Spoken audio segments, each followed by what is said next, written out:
저는 오늘 가데스바네아 한계를 마주하다라는 설교의 제목을 가지고 함께 은혜를 나누고자 합니다. 혹시 지난주에 우리가 총선 투표가 있었는데 총선의 결과로 지금 들떠 계시는 분들이나 총선의 결과로 오늘 삶이 아니다 생각하시는 분들이 계십니까? 내가 지지하는 정당에서 이제 모든 득표를 잘 얻어서 이제는 살맛 나는 세상이 되겠구나 하시는 분들도 계실 수 있고요. 이제 정말 어떻게 되냐, 이제 뉴스도 보기 싫고 모든 것이 다 끝이다라고 정말 마음 답답하게 하시는 분들도 계실 줄 압니다. 또는 여기서 나는 다 모르겠고 그냥 중도로 그냥 잘 무관심하게 오늘 이 자리에 계시는 분들도 계실 줄 압니다. 제가 이렇게 정치 얘기를 하는 것 같아서 또 정치 얘기하네 그리고 또 답답해 하시는 성도님들도 계실 수도 있어요. 전 정치 얘기하려고 하는 거 아닙니다. 우리는 갖가지 우리가 세상을 바라보고 세상의 현상들을 우리가 대할 때 우리 믿는 자들은 어떻게 그런 현상들을 해석하며 살아갈 수 있는가? 우리 믿는 자는 지금 이 한 표 한 표의 문제에 따라서 우리는 이 결과를 어떻게 받아들여야 되는가를 말씀해 줄 수 있는 귀한 본문이 바로 오늘 본문입니다. 딱 선거 후에 어떻게 이 말씀이 딱 예비가 됐는지 너무 들떠있지 말아라, 너무 침체하지 말아라. 믿는 자들의 시각은 이래야 된다라고 말씀하시는 그 우리의 모든 밸런스를, 신앙의 밸런스를 맞춰줄 수 있는 그런 본문이란 말이에요. 세상의 평가의 기준을 우리는 어디에다 두며 이 세상의 현상들을 어떻게 해석해야 되는지, 세상을 바라보는 평가의 기준을 하나님의 약속의 기준으로 바라보면서 오늘 우리는 살아갈 것인지, 아니면 우리의 실력이나 영향력이나 무엇을 행사해야지 우리는 이 세상이 좋아진다라고 생각하고 있는 것은 아닌지, 세상을 바라보는 평가의 기준을 우리는 하나님의 언약과 그렇지 않은 것으로 나눌 수 있단 말이에요. 하나님의 언약의 말씀의 평가를 두고, 기준을 두고 평가하는 사람들과 그렇지 않은 사람들은 어떻게 나눌 수 있는가 하냐면, 더 나아가서는 하나님을 신뢰하는가 하나님을 불신하며 멸시하는가라고도 나눌 수가 있습니다. 왜 그런가를 오늘 본문에서 함께 나누려고 합니다. 선거의 그런 영향력이 우리의 모든 삶을 바꿀 거다, 물론 바뀌어집니다. 하지만 믿는 자는 어떻게 오늘의 결과를 받아들여야 되는지 함께 큰 은혜 있기를 주님의 이름으로 축복합니다. 오늘 본문은요, 너무나도 잘 알려진 말씀입니다. 40일 동안 이스라엘의 정탐꾼들이 가나안에 들어가 가지고요, 가나안 땅에서 일어나는 모든 것들을 정탐하며 나와서 이스라엘 백성들에게 보고하는 내용이 오늘 26절에서부터 29절의 말씀이란 말이에요. 12명의 정탐꾼이 가나안에 들어갔습니다. 그 12명의 정탐꾼은 하나님 앞에 구별된 백성들 중에서도 또 구별된 12명, 그러니까 정예의 요원이라고 말해도 아무 문제가 없습니다.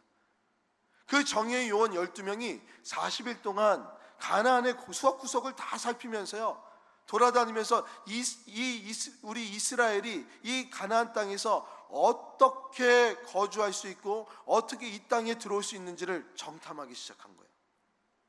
그래서 이 정예의 요원 12명은 26절부터 29절의 말씀에 보니까 정말 정예의 요원답게 많은 것을 바라보고 많은 평가들을 해줬습니다. 훌륭하게 정탐의 역할을 잘 감당했어요. 그들은 가나안 땅에서 있었던, 처음에 보고했던 것이 가나안 땅에서 난 열매들, 과실들을 그들에게, 이스라엘 백성들에게 보여줬습니다. 포도가 열렸는데 포도의 가지를 잘라다가 이 포도가 이만큼 실하게, 이만큼 윤기가 나게 이렇게 크게 열렸습니다. 예전에 제가 어렸을 때는 그림으로 목사님들이, 전도사님들이 이제 설교를 해줄 때 이 가데스바네아에서 포도를 연상시켜 줄 때 두 명이 앞에 지고 뒤에 지고, 그래서 이만한 포도송이를 그냥 어깨다 지고 가는 그림을 보여줄 정도로 그렇게 과장돼서 크게 절대 혼자 입으로도 못 먹어요. 찌양이 먹을 정도의 큰 알. 그렇게 그려줬단 말이에요. 그렇게 감탄이 있을 만한 그 포도송이, 그리고 석류, 그리고 무화과 열매, 이것들을 백성들에게 보여주니까 와 한 거야. 애굽에는 무화과가 있었는지 없었는지 모르겠습니다. 석류가 있었는지 없었는지 모르겠습니다. 근데 모두가 보았을 때 와 하고 감탄할 만한 열매를 가지고 온 거야. 그러면서 그들은 이야기할 때, 야 이거 봐라, 가나안 땅은 젖과 꿀이 흐르는 땅이 분명하다라고 고백을 합니다. 그런데 이 젖과 꿀이 흐르는 땅에서 맺혀졌던 이 과일을 보여주면서 그 이후의 평가들이 그들의 진짜 평가였던 거예요. 젖과 꿀이 흐르는 땅이라고 보고를 한 지금의 이 보고는 이 10명의 정탐꾼의 입에서는 다시는 언급되지 않습니다. 딱 한 번, 이 열매들을 봐라, 젖과 꿀이 흐르는 땅이 맞다라고 얘기하면서 그 이후에 이런 땅은 맞지만 32절에 이렇게 얘기합니다. 이스라엘 자손 앞에서 그 정탐한 땅을 악평을 했다고 하고 있습니다. 이르되 우리가 두루 다니며 정탐한 땅은 그 거주민을 삼키는 땅이라고 했어요. 우리가 가나안 땅에 가면 우리를 삼킬 것이라는 거예요. 이것은 우리가 들어갈 땅이 아니라는 거예요. 두려움이 자리 잡게 되었습니다. 그럴 것이 성읍을 둘러싸고 있는 그 성들이 너무 견고하다고 보고를 하고 있어요. 하나하나 빈틈을 다 살펴보니까 우리 수원 화성처럼 빈틈이 없는 거예요. 누군가 쳐들어오기 어렵게 만든 거예요. 과학적으로 만든 거예요. 너무 단단하게 만든 거예요. 우리 이스라엘 백성들이 공격을 해서 이 성읍의 성곽을 우리가 무너뜨릴 수가 없다. 그리고 또 다른 이유가 있습니다. 이 가나안 땅을 보니까 남방 쪽에는 이미 아말렉이라는 사람들이 거주하고 있다 그래요. 그리고 우리 산지, 동쪽 산지입니다. 거기에는 예루살렘과 베들레헴이 위치하고 있는 그 산지 쪽을 이렇게 바라보니까 그 산지에는 여부스 사람들과 아모리 사람들이 거주하고 있다는 거예요. 그리고 서쪽을 이렇게 또 살펴보니까 이 공간은 무엇인가, 공간이 있겠지 생각해 보니까 그 서쪽은 지중해 쪽이에요. 제일 살기 좋은 곳이란 말이에요. 그러니까 가나안 사람들이 살고 있었습니다. 제일 좋은 땅에 그 민족을 이루는 대표적인 민족들이 살고 있는 거죠. 여기저기를 다 살펴보아도 이스라엘 우리 민족이 들어가서 비집고 들어가서 거주할 땅이 단 한 군데도 없는 거예요. 이렇게 실한 모든 것이 젖과 꿀이 흐르는 이 땅이 맞지만 이 젖과 꿀이 흐르는 이 땅에서 우리가 거할 수 있는 곳은 없습니다라고 얘기한 것이 오늘 정탐꾼들의 이야기입니다. 경영적으로 말하면 레드오션이죠. 이미 많은 사람들이 통닭집을 하고 있는데 굳이 왜 우리가 또 통닭집을 해야 되냐, 망하려고 작정했냐, 여기 봐라, 옆에도 통닭집이고 앞에도 통닭집이고 오른쪽에도 통닭집이고 뒤에도 통닭집인데 우리가 여기 통닭집을 하면 우리는 망합니다. 똑같은 상황입니다. 우리는 여기에 들어가지 말고 저 다른 곳으로 가야 될 것 같습니다. 우리가 들어갈 곳이 없습니다. 그리고 더 큰 두려움이 무엇이 아십니까? 그 통닭집을 하는 주인들이 키가 큰 분들이요, 깡패 같은 분들이란 말이에요. 내가 여기서 했다가는 내쫓길 것 같은 거예요. 맞을 것 같은 거예요. 돈을 뜯길 것 같은 거예요. 안악자손이라 그래서 네피림이라는 그런 상징을 합니다. 네피림은 저는 이제 좀 왜소하지 않습니까? 뭐 등치만 조금 크지. 근데 서장훈 씨 같은 2m가 넘는 장신의 사장님이 내 옆에 있는 거예요. 아무리 무엇인가 하려고 해도 무엇인가 내 마음속에 낮아짐이 있어요. 그 낮아짐을 이렇게 표현합니다. 31절에 우리는 스스로 보기에도 메뚜기 같으니 그들이 보기에도 그와 같을 것이라고. 이미 게임이 끝난 거 아닙니까? 그렇게 보고하고 있는 10명의 정탐꾼, 이미 그들은 우리는 들어갈 곳이 없습니다. 다 보니까 그들은 다 서장훈 같은 사람이에요. 등치도 좋고 운동도 했고 힘도 좋고 우리가 비벼 들어갈 곳이 아무것도 없습니다 라고 이야기를 하고 있는 것입니다. 이 이야기를 들었을 때 우리 성도님들은 어떠십니까? 내가 무엇인가를 투자하려고 그러고 무엇인가를 새롭게 하려고 그러는데 내가 들어갈 곳이 없어요. 모든 보증금도 다 빼고 내가 투자할 것도 다 투자를 했고 대출도 받아서 무엇인가 하려고 그러는데 내가 이 투자를 잘못했다고 생각하는 그때 이스라엘 백성들은 이렇게 본인들의 삶의 한계가 딱 봉착했을 때 이런 모습을 보입니다. 14장 1절 말씀이에요. 온 회중들이 소리 높여 부르짖으며 꼭 기도하고 찬양하는 것 같죠. 그런데 백성이 밤새 통곡하고 우리는 죽었다 나는 망했다 하고 있다는 거예요. 우리 성도님들은 인생에서 한계를 마주할 때 우리 성도님들도 이스라엘 백성처럼 나는 죽었구나 아이고 이게 내가 하는 것은 왜 다 안 되냐, 그리고 낙담하며 쓰러지는 모습으로 살아가시겠습니까? 내가 뽑았던 후보가, 내가 지지했던 정당이 다 떨어지고 아무것도 안 됐을 때 아이고 이 세상은 큰일 났구나, 이제 돌아갈 걸 보니까 이제 인생 망했구나, 이 나라 망했구나. 또 반대로 내가 지지한 사람들은 이제야 이전에 있었던 우리 정부는 아무 힘도 발휘 못하고 아무것도 못했는데 이제 망한 것이 이제 제대로 잡혀나가겠구나. 우리 믿는 자들이 자꾸 아이고 그런 것이 맞냐는 거죠.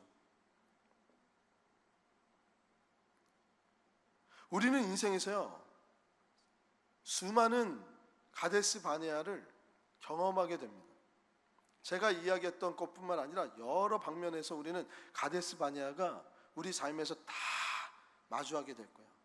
우리 자녀들에게 문제, 사업의 문제, 직장의 문제, 개인의 문제에서 우린 인생의 한계를 항상 마주하게 되어 있습니다. 사실 정탐꾼이 이야기하는 이 모든 이야기들은 외적인 이야기처럼 우리에게 들려진단 말이에요. 우리도 우리의 외적인 그런 한계를 바라보면서 이젠 아이고 하지만 우리의 중심에서는 그 우리를 두렵게 만드는 빌미가 된 것뿐이지 사실 내적인 갈등이 이 모든 두려움을 만들고 있다는 사실을 우리는 깨달아야 된단 말이에요. 오늘 10명의 정탐꾼이 가가지고 모든 것을 살펴보았을 때 그들을 두렵게 한 것은 현상입니다. 하지만 내적인 그들의 모습을 살펴보면요, 그들의 모든 문제가 내적인 것에서부터 이런 모든 두려움이 나오고 있구나를 깨닫게 돼요. 하나님께서 이스라엘 백성들을 출애굽시키신 이유를 혹시 아십니까? 하나님이 왜 이스라엘 백성들을 출애굽시키셨습니까? 그 정답이 오늘 이 14장 12절의 말씀에 있습니다. 이 14장 12절의 말씀에 내가 그들보다 크고 강한 나라를 이루게 하리라. 아멘. 우리 다 같이 한번 우리 붉은색 표시된 것만 다 같이 읽어보겠습니다. 시작. 아멘이십니까? 하나님께서 우리를 구원하신 것도요, 하나님이 우리 성도님들을 통하여서 가장 크고 강한 나라를 만드시기 위해서 우리를 구원하셨단 말이에요. 그리고 이스라엘 백성들을 애굽 땅에서 이끌어내신 이유도 그것에서 모든 기적들을, 전염병들을 행하셔서 하나님의 크심을 나타내신 뒤에 노예였던 이스라엘 백성들을 끄집어낸 이유는 하나님의 크신 나라, 강한 나라를 이루게 하시기 위해서였어요. 하나님은 아브라함의 나라를 이루기를 소망하셨습니다. 하나님은 이스라엘 백성들을 하나님 나라의 제사장 나라로 만들기를 원하셨던 거예요. 하나님 나라를 세워서 하나님이 통치하시는 신정국가를 이스라엘 백성들을 통해서 만들어내기를 원하셨는데, 이스라엘 백성들은 지금 그 마음속에 하나님이 만들어 놓으신 그 모든 거룩함, 분명한 것은 이 하나님의 뜻이 처음에 시내산에서 발휘가 되었을 때 너는 너의 신을 벗으라라고 분명히 말씀하지 않으셨습니까? 너의 경험과 너의 안전과 너의 모든 것들을 내려놓고 이제 나에게로 나만 바라보라 라고 이야기하면서 모세를 부르셨고 이스라엘 백성들을 이끌어내셨단 말이에요.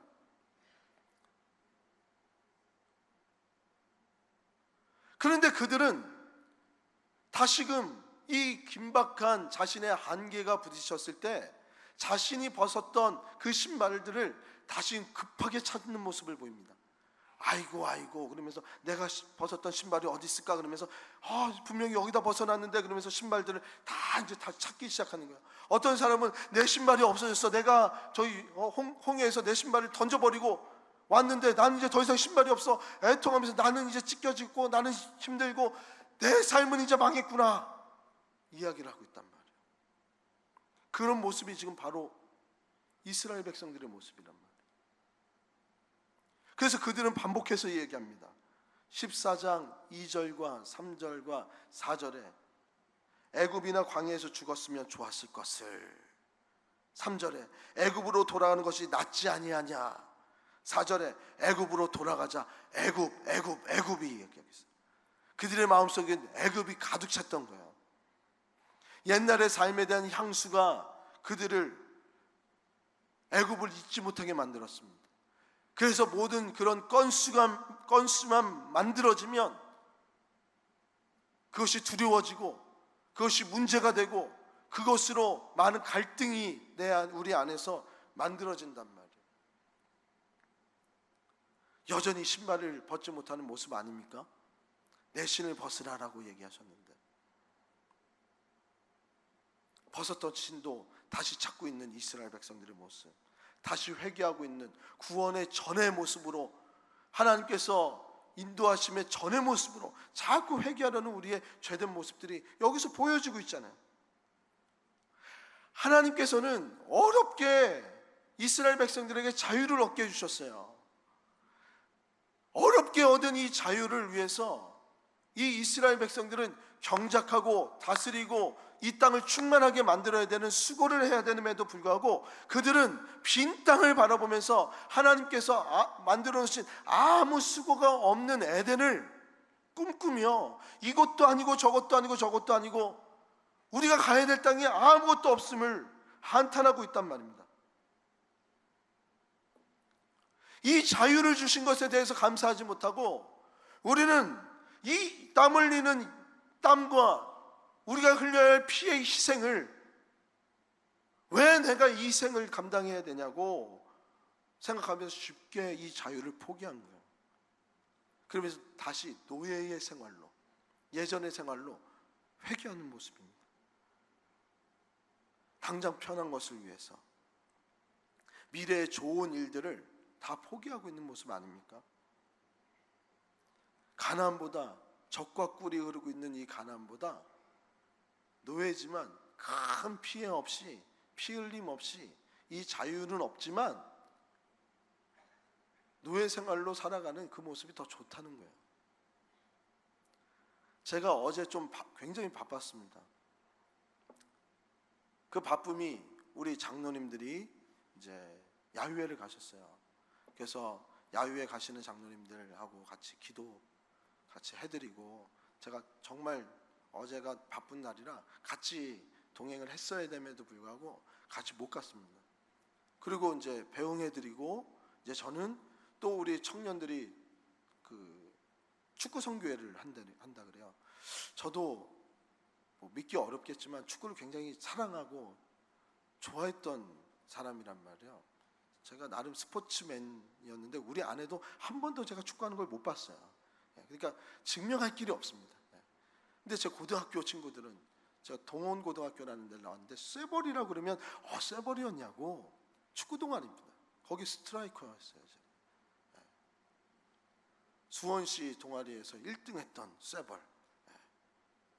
근데 거기서 같이 이 나이가 더 들면 축구 못할 것 같아서 이제 몸을 만들자. 축구를 한번 다시 해보자.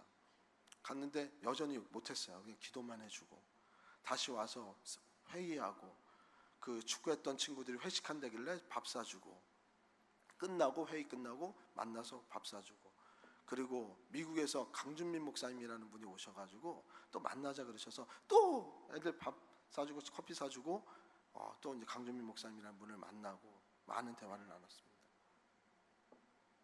그 안에서 또 이제 제가 존경하는 목사님의 사모님이 돌아가셨어요. 거기 가니까 저 기라성 같은 목사님들이 다 와 계시는 거예요. 그럼 그분들 안에서 같이 이제 인사 나누면서 이제 대화를 계속 이어나가고 같이 많은 것을 배웠는데 믿음이 이런 것이구나를 계속 깨닫게 되는 거예요. 근데 우리는 현실의 편한 것을 생각하지만 이 나이를 은퇴를 다 하신 이동원 목사님도 계셨고 누구도 계셨고 거기 다 계셨단 말이에요. 인생을 뒤돌아보니까 당장 편한 것보다 더 좋은 길로 이끄시고 이 교회를 세울 때마다 우리 시은속 교회도 아무것도 없는 이 땅에서 정말 우리 선배 목사님들이 그리고 우리 장로님들이 우리 성도님들이 믿음을 갖고 이곳에서 이 교회를 이뤄낸 거 아닙니까? 다들 미쳤다 그랬죠. 아무것도 없는 곳에 시은속 교회 하나 딱 있었으니까. 그런데 우리는 늘 이런 모습들 속에서 미래를 보지 못하니까, 미래를 못 보는 것이 우리 인간의 한계니까 그건 어쩔 수 없는 거잖아요. 우리 미래를 못 보잖아요. 당장이 편안하면 우리 계속 얘기할 수밖에 없단 말이에요. 하지만 우리가 포기하지 말아야 될 것은 하나님이 주신 영적인 자유와 하나님이 주신 특권들을 우리는 버리면 안 되는데도 불구하고 이들은 끝까지 과거의 영광도 아니죠. 과거의 그 편안함들을 추구하고 있단 말이에요. 편안함 그러면 전 시몬스만 생각이 나서 이게 영적인 시몬스만 계속 추구한단 말이에요. 그렇게 모든 것을 포기하고 싶을 때 그들이 어떤 행동을 하지 아십니까? 그들의 행동을 보면 가관입니다. 지도자를 바꾸자 그래요. 4절의 말씀입니다. 이에 서로 말하되 우리가 한 지휘관을 세우고 애굽으로 돌아가자 하며, 지휘관을 바꾸자는 거예요. 모세를 딱 보니까 모세는 하나님의 사람이에요. 하나님의 사람이라 하나님과 꿍짝을 맞춰서 우리를 계속 미래지향적으로 가나안에 집어넣을 것이 분명하거든요. 무엇인가 또 부딪히고 여기서 고난을 당하고 피 흘림이 분명히 자명한데 우리를 그곳으로 집어넣을 것이 분명히 보이거든요. 그러니까 모세, 하나님과 짝짝꿍을 맞은 이 모세를 이제 버리고 새로운 지도자, 하나님의 뜻을 따르는 지도자가 아니라 우리의 뜻을 세울 수 있는 지도자로 바꿔서 다시금 애굽으로 돌아가자고 얘기하고 있습니다. 비전을 제시하는 지도자보다 현실에 더 많은 편안함을 주는 지도자로 바꾸자는 거예요. 그렇게 요구하는 거예요. 자신들의 지도자를 바꾸는 것은 젖과 꿀이 흐르는 이 아름다운 땅 안에서 더 이상 우리는 이것이 젖과 꿀이 흐르든 뭐든 더 이상 필요한 것이 아니라 우리가 갈구하고 있는 그냥 오늘의 편안함, 이 편안함만 잘 충족시켜주면 당장 내일이 어떻게 되든지 우리는 오늘만 우리에게 잘 오늘을 견딜 수 있는 힘만 주는 그런 지도자를 우리는 원한단 말이에요. 제가 우리 시은속 교회를 살짝 얘기했지만 저는 오늘 이 말씀을 계속 묵상하면서 우리 시은속 교회가 정말 많이 생각났단 말이에요. 하나님께서 우리 시은속 교회를 아무것도 없는 이 땅에, 워낙은 우리가 이 부지가 아니고요, 원로 목사님도 많이 얘기하셨지만 안전부지였단 말이에요. 저기 경찰서 바로 앞에, 경찰청 앞에. 거기서 이제 승려대학교가 있는데 승려대학들이 막 데모를 하니까 그 수원시장님이 그때 불교인이었단 말이에요. 여기가 갑자기 안전부지가 돼버리고 우리가 갈 데가 없으니까 우리가 이쪽으로 밀려왔던 거란 말이에요. 밀려왔던 거예요. 수원에서 끝 중에 완전 끝이었단 말이에요. 그래서 우리 성도님들 다 기억하실 거예요. 오래 다니셨던 분들은 버스를 2번, 3번 갈아타야지만 올 수 있었던 곳이 바로 이곳이었어요. 아무것도 없었고요. 밥 한번 먹으려고 해도 수지로 나가야 되고 아주대로 나가야 되고 굉장히 불편했단 말이에요. 제가 전도사 때 우리 아이들 데리고 걸어서 다녔어요. 아주대까지. 그런데 이렇게 변했다. 하나님께서는 정말 우리 시인숙교회 이 땅에 우리 이 광교에 하나님을 아셨겠죠. 하나님의 뜻을 분명히 갖고 계시는구나. 하나님께서 우리 시인숙교회를 이곳에 위치하신 분명히 뜻이 계셨을 거란 말이에요. 제가 어제 강준민 목사님이라는 분도 만났다 그러고 이동원 목사님을 만났다 그러고 굉장히 이름만 얘기해도 다 알만한 분들을 다 만났단 말이에요. 거기서 저를 이렇게 소개를 해요. 우리 여기 시은속교회 목사님이십니다. 저를 끌고 가요. 고명진 목사님이라고 우리 중앙침례교회 목사님. 저보다 이제 은퇴가 얼마 안 남으셨는데 끌고 오더니 여기가 시은속교회 담임 목사님이라고. 우리 김성기 원로 목사님 거기 교회라고. 차세대 수원의 차세대 목사입니다. 떠오르는 목사입니다. 그러면서 꼭 하신 이거를 떠오르는. 저는 이미 몸집이 있어서 물에서 잘 뜨니까 교만하지 않고요. 이거요. 수원에서 제일 위치 좋은 교회입니다. 근데 수원에서만 제일 위치 좋은 교회가 아니고요. 경기 남부에서는 제일 좋을 거예요. 전국에서도 제일 좋을 거예요. 젖과 꿀이 흐르는 땅이에요. 영혼 사역을 하더라도. 전 그게 계속 비춰지는 거예요. 그건 제 얘기가 아니고요. 주위에 있는 목사님, 수많은 목사님들이 다 얘기입니다. 하나님은 이 땅이 개발되기도 전에 하나님이 우리를 이곳에 불러주심을 저는 믿어요. 우리 성도님 믿으십니까? 저는 믿어요. 정말 믿어요. 하나님의 분명한 뜻이 여기에 있다는 것을 저는 믿는 사람이에요. 이 하나님의 약속을 믿고 우리는 이곳에서 하나님의 일들을 해나가는 사람들이에요. 우리 성도님들도요, 하나님께서 제일 좋은 땅을, 젖과 꿀이 흐르는 땅을 이미 약속해 주신 것을 믿으시기 바랍니다.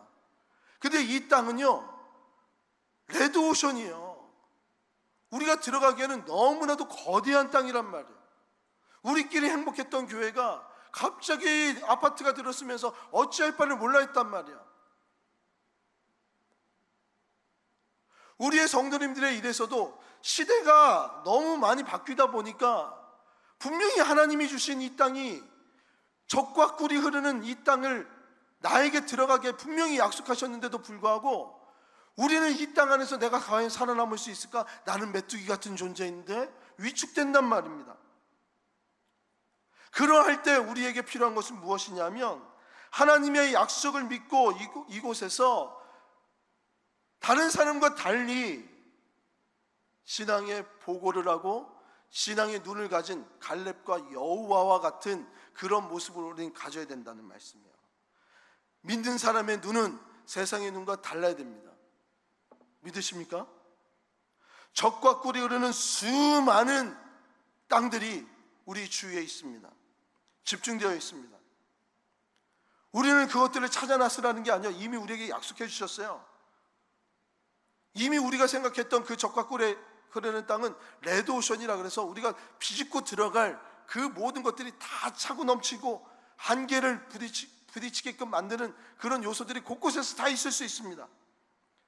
성공의 가능성이 희박한 곳에 우리가 놓여져 있다라고 우리는 평가할 수도 있는 상황 중에 우리가 놓여졌을 수도 있어요. 하지만 그렇게 평가가 되는 많은 사람들의 입술과 다르게 여호수아 갈렙은 믿음의 눈을 가지고 믿음의 보고를 합니다. 이 믿음의 보고는 어디서부터 나왔는가? 하나님의 약속에 신뢰함으로 이 보고가 만들어진 거예요. 그냥 무모한 이야기가 아니에요. 하나님이 약속하셨어요. 이 땅은 젖과 꿀이 흐르는 땅입니다 라고 말한 여호수아와 갈렙의 보고는 처음에 하나님께서 모세에게 이야기했던 내가 젖과 꿀이 흐르는 땅으로 인도하리라는 출애굽기 3장 8절의 말씀을 다시금 소환해서 하나님의 언약을 믿는 고백이었단 말이에요. 믿으십니까? 우리 출애굽기 3장 8절 시내산에서, 지난주에 설교했죠. 시내산에서 하나님이 내 신을 벗으라라고 얘기했던 그곳에서 어떻게 얘기하고 있나? 내가 내려가서 그들을 애굽인들의 손에서 건져내고 그들을 그 땅에서 인도하여 아름답고 광대한 땅, 젖과 꿀이 흐르는 땅으로 인도하며 내리라라고 말씀하셨단 말이에요. 믿으십니까? 그것을 갈렙과 이 여호수아는 믿음으로 아멘으로 받아들여서 그 하나님의 약속을 믿고 이 가나안 땅을 보니까 우리가 들어가야 될 이 땅이 너무나도 풍요롭고 너무나도 아름다운 거예요.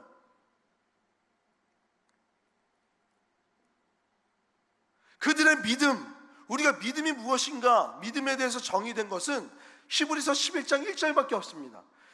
믿음의 용량과 믿음의 모습들에 대해서 성경은 수없이 많은 이야기를 나누고 있지만 믿음은 이런 것입니다 라고 얘기한 성경 구절은 히브리서 11장 1절밖에 없어요. 히브리서 11장 1절의 말씀에서는 믿음은 바라는 것들의 실상이요 보지 못하는 것들의 증거라고 얘기했단 말이에요. 우리가 믿음은 바라는 것들의 실상이요 라고 얘기하는 건 하다 보니까 이 실상이라는 말을 우리는 어렵게 받아들여요. 근데 이 실상이라는 말을 우리는 보증이라고도 바꿔 얘기할 수 있습니다. 믿음은 바라는 것들을 이루게 하는 하나님의 보증이라는 거예요. 이것이 이루어지지 않으면 하나님이 다 책임지신다는 거예요. 하나님이 반드시 이것이 이루어지게끔 모든 것을 보증해 주신 것을 믿으십니까? 보증이라는 것도 잘 이해가 안 되시는 분들, 우리 지난주에 우리 벚꽃이 여기 만개를 해서 벚꽃 축제가 있었단 말이에요. 내년도에는 더 좋아질 것 같아요. 근데 한 주가 지나고 보면 벌써 많이 벚꽃이 지었습니다. 한 주 만에. 그러면서 우리는 시간이 지나는 것을 느끼게 되죠.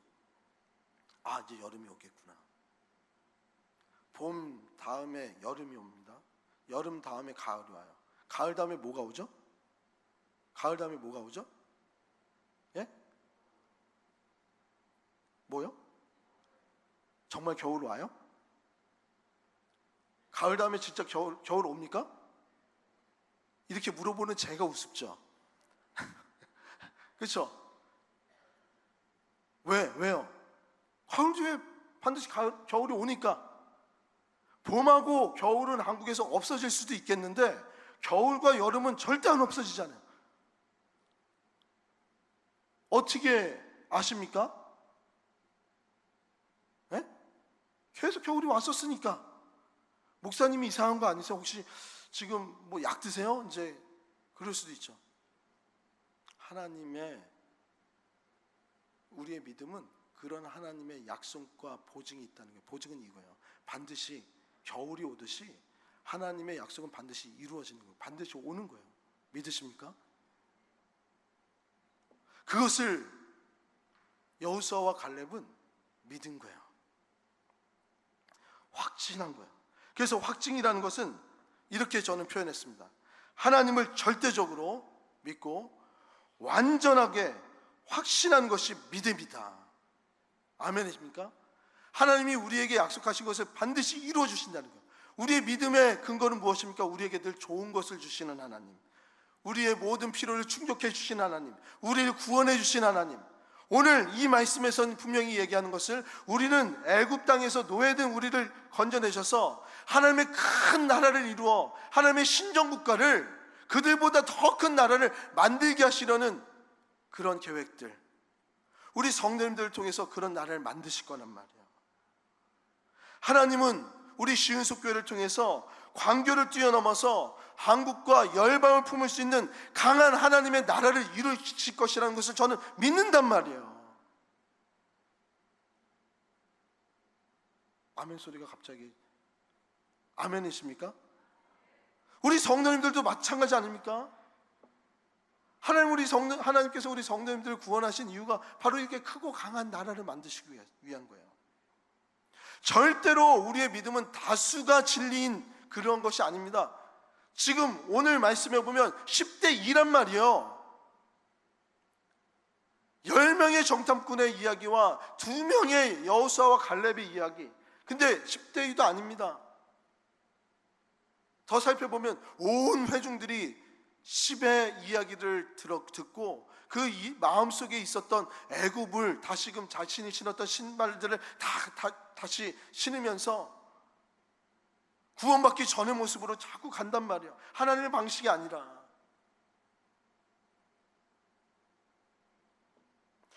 사랑하는 시은석교회 성도 여러분,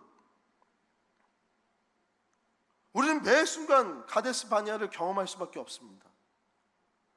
그럴 때 우리 마음속에 두려움이 생길 수도 있고요, 원통함이 생길 수 있고요, 통곡함도 생각할 수 있습니다. 하나님이 내가 뽑은 정당의 사람들이 그 정당의 투표가 많아야 하나님 나라가 이루어질까요? 그렇게 힘이 없는 하나님이십니까? 내가 뽑은 이 정당 때문에 이 나라가 이렇게 바뀌어질까요? 아니요, 우리는 하나님의 신정 정치를 하는 사람들이에요. 하나님의 꿈을 꾸는 사람들이란 말이에요. 하나님의 나라를 이루기 위해서 우리는 오늘 하나님의 정치를 해나가는 사람들이 우리 성도들입니다. 정치하지 말아요. 아니요, 정치하는 거예요. 하나님의 나라 정치를. 하나님의 꿈을 실현할 수 있도록. 우리가 원통하고 우리가 답답해하고 모든 것이 끝났다고 생각하고 인생의 한계가 부딪혔을 때 우리는 모세와 여호수아와 갈렙이 어떻게 행동했는지를 살펴봐야 된단 말이에요.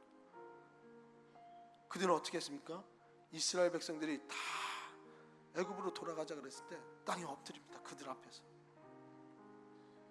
근데 그들 앞에서 엎드린 걸까요? 아니요, 하나님 앞에서 엎드린 거예요. 그러면서 옷을 찢습니다.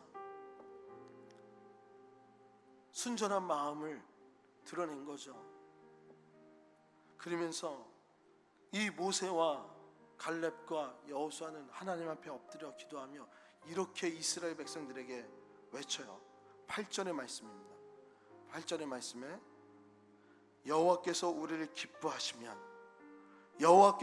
기뻐하시면 우리를 그 땅으로 인도하여 들이시고 그 땅을 우리에게 주시리라. 믿으십니까?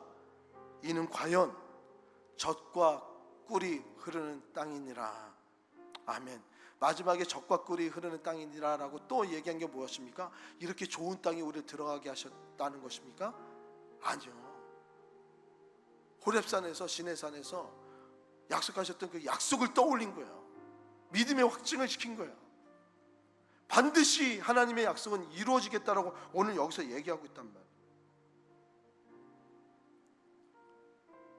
우리 원로 목사님이 계속 설교하셨을 때 이런 얘기 참 많이 하셨어요. 하나님이 주시고자 하시는 마음만 먹는다면 천지를 창조하신 하나님께서 우리 성도님들에게 무엇을 못 주겠냐고, 물질이 없어서 못 주겠냐고, 건강이 없어서 못 주겠냐고, 마음의 답답함을 해결해 주시지 못하시는 하나님이 어떻게 우리 하나님이시냐고.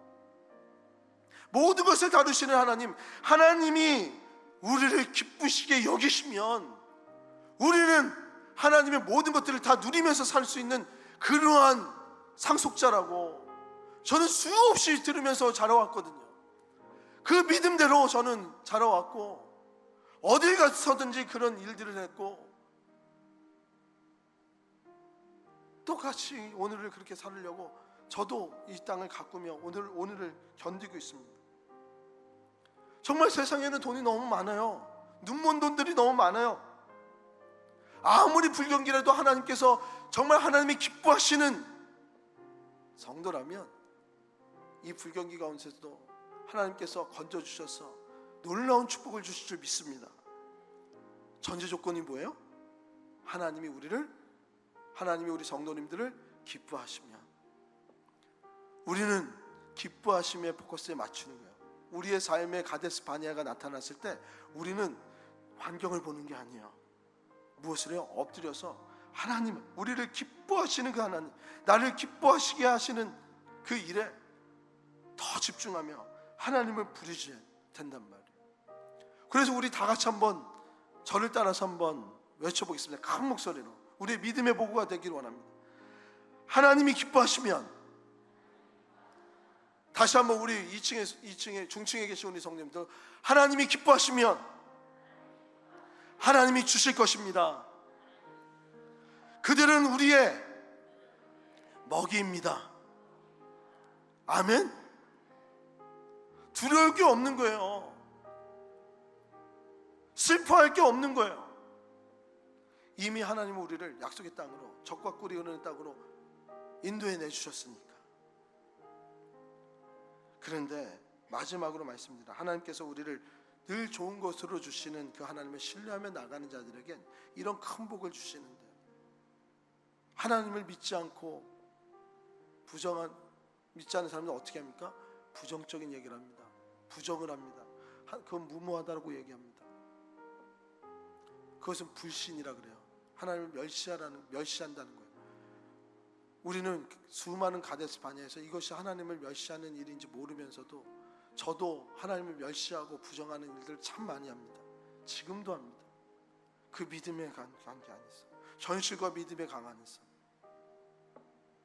그럴 때마다 우리는 하나님의 은혜를 무모해 보이지만 하나님이 기뻐하시면 하나님이 인도하실 것이라는 것, 하나님이 주실 것이라는 것, 그것을 외치는 우리 시은속교회 성도님 되시기를 주님의 이름으로 축복합니다. 인생의 가데스 바네아를 만났을 때 부정적인 시각이 우리 모든 성도님, 인간이라면 다 생길 것입니다. 다 생깁니다. 한 명만 생기는 거 아니에요. 다 생겨요. 그럴 때 엎드려서 하나님을 찾아 놀라운 영광을 경험하는 우리 성도 되시기를 축복합니다. 맨 마지막에 말씀이 너무 은혜스럽지 않습니까? 10절의 말씀, 이스라엘 백성들이 다 돌로 쳐 죽이려고 할 때 내가 원하는 것들을 그대로 하지 않고 자꾸 반대하고 옷을 찢고 우리를 설득하지 말아라 할 때 어떤 일이 일어납니까? 10절의 말씀에 하나님의 영광이 나타나니 이것이 내 뜻이니라 라고 나타내시는 거예요.